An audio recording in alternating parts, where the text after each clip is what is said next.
Yo, salut les vendeurs de stylo bic. Aujourd'hui, on va parler de cette grande nouvelle qui est tombée dans la nuit.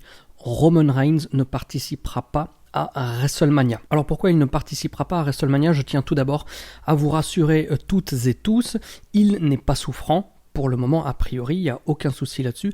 C'est simplement lui qui a décidé, pour se protéger, de ne pas rejoindre le Performance Center à Orlando et ne pas faire partie, c'est lui qui a décidé de ne pas faire partie des enregistrements de WrestleMania qui ont eu lieu mercredi et jeudi. Alors on lui connaît un état de santé qui est réellement particulier à cause de la leucémie qu'il a écarté des rings pendant, c'était quoi, un petit peu moins de 6 mois quand même, entre octobre 2018 et février 2019. Donc il fait partie des personnes qui sont beaucoup plus sujettes à des infections graves dues au coronavirus. Concernant son traitement, justement pour la leucémie, je ne sais pas lequel il est, mais il est probable que ce soit un traitement immunosuppresseur. Qu'est-ce que ça veut dire? Les médicaments immunosuppresseurs, en fait, sont des médicaments qui sont utilisés pour inhiber ou prévenir l'activité du système immunitaire. Donc on va les utiliser notamment pour le traitement des maladies auto-immunes ou pour celles qui sont susceptibles de l'être, polyarthrite, qu'est-ce qu'il y a d'autre? Maladie de Crohn, etc., etc. Et lorsque l'on a un système immunitaire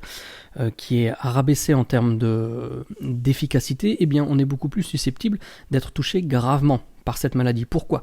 Pas parce qu'on peut l'attraper plus facilement, mais parce que la manière dont elle va s'exprimer dans le corps va être beaucoup plus risqué, car on n'a plus les petits soldats du système immunitaire qui vont arriver à combattre le virus avant qu'il développe des symptômes. Donc c'est tout naturellement que Roman Reigns a décidé, pour se protéger, notamment lui et sa famille, d'éventuelles conséquences graves suite au Covid-19, de ne pas faire partie de WrestleMania. Mais ce n'est pas tout, parce que non seulement lui, mais il y a d'autres personnes qui sont déjà placées en quarantaine. Il y a visiblement Daniel Bryan, Dana Brooke, Rey Mysterio, et il y a aussi de nombreuses personnes qui n'ont pas pris part aux enregistrements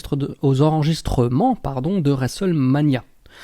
Qui sont ces personnes? On n'a pas de liste, mais il y a des catcheurs qui sont restés chez eux, qui comme Roman Reigns ont dit non, je ne veux pas voyager, car voyager finalement c'est aussi beaucoup s'exposer, parce qu'on va transiter par des endroits dans lesquels il y a beaucoup de monde, des endroits qui sont avec des objets, des clenches de porte, enfin beaucoup de choses qui peuvent transmettre les microbes. Il y a des gens qui ont eu des premiers légers symptômes en arrivant à WrestleMania, qui ont été mis de côté, ou alors des gens qui ont eu des premiers symptômes et qui ont dit « moi je pense être malade, je reste à la maison », et il y a aussi des gens qui sont arrivés aux enregistrements de WrestleMania avec un début de fièvre. Donc il n'y a pas que Roman Reigns qui ne prendra pas part aux enregistrements de WrestleMania, il y a d'autres catcheurs. Ces catcheurs, on ne sait pas qui c'est. La question qui se pose maintenant, c'est comment est-ce que la WWE va gérer, ou en tout cas a géré, vu que maintenant les enregistrements sont passés, le remplacement de Roman Reigns.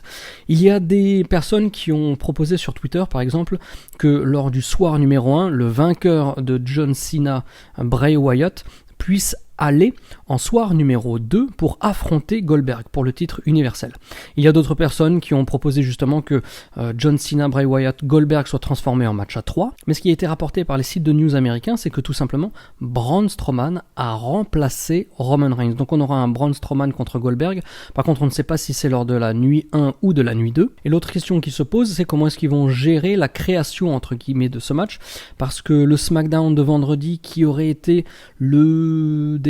avant la diffusion de WrestleMania le week-end prochain, donc le SmackDown qui aura lieu ce soir aux États-Unis, eh bien, il est déjà enregistré. Il a été enregistré la semaine dernière. Donc, je pense qu'ils auraient dû faire quand même une sorte d'angle ou un segment ou un truc un peu en catastrophe, sans Roman Reigns, évidemment, vu que lui n'est pas allé aux enregistrements de WrestleMania et c'était uniquement pendant ces jours-là qu'ils auraient pu enregistrer quelque chose de supplémentaire pour l'insérer au SmackDown de ce soir ou de la semaine prochaine pour justifier le changement du match. Donc là-dessus, c'est un gros point d'interrogation, mais toujours est-il que la grosse nouvelle du jour, c'est que Roman Reigns ne participe pas à WrestleMania, il est remplacé par Braun Strowman, et en plus de ça, tout autour, il y a de nombreux catcheurs qui ne prendront pas part, c'est bizarre quand même, qui ne feront pas partie de WrestleMania alors qu'initialement ils étaient sur la carte.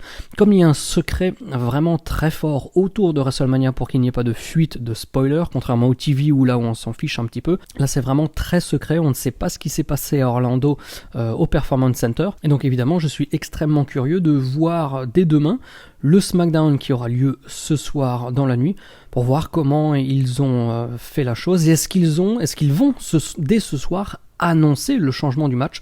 Ça aussi, impossible de les dire avant la diffusion de SmackDown. Ça confirme évidemment ce que je disais depuis près de 2 semaines, que plus la WWE se rapproche des enregistrements de WrestleMania, plus la WWE maintient WrestleMania, plus la WWE s'obstine, plus elle s'expose à ce que, au dernier moment, elle ne puisse pas faire ce qu'elle avait prévu depuis quelques semaines concernant WrestleMania. Et là, le retrait de Roman Reigns et d'autres catcheurs dont on ne connaît pas les noms, c'est un petit clin d'œil du destin qui montre que finalement j'avais bien vu le truc. En tout cas, ça me réconforte parce que je me rends compte que pour une fois, j'ai pas trop dit de conneries. Allez, moi je vous donne rendez-vous dès demain, les amis. Dès demain à midi ou 13h, je ne sais pas encore précisément, je crois que c'est 13h, pour le grand retour de la Nuit des Temps avec la review exclusive de WrestleMania 26 qui a eu lieu le 28 mars 2010, donc demain, il y a 10 ans, jour pour jour. Et en plus,